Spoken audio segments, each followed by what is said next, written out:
May chika, masarap daw magmukbang sa Sogo.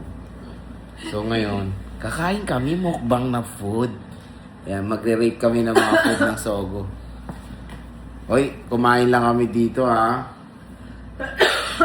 Masarap daw sinigang nila, bibili ang asawa ko. Lapit dito, very affordable lang ang mga pagkain sa Sogo. At ang sasarap pa, parang restaurant. Gawa na kayo ng restaurant nyo, Sogo? Meron na Sogo sila. restaurant, wala? Wala ba?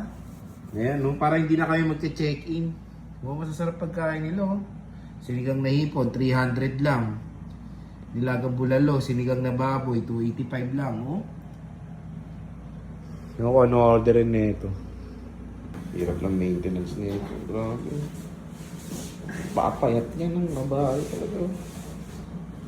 Ano, i-rate lang na, content lang to, i-rate ko lang yung food sa Sogo. Ayan, rate mo yung sinigeng-geng nila, boss. Ikaw hindi ko magsisirate? Asan yung kutsara ko, pengi?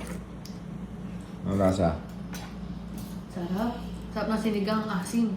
Nagsogo siya para magsinigang. Sinigang lang talaga. Ako, tikman natin. Asin. Sarap ng sinigang nila. Hindi naman gusto ko sigang maasim. Mura rin.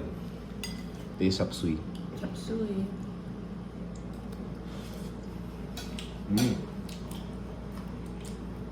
Gumawa na kayo ng ano nyo, restaurant nyo.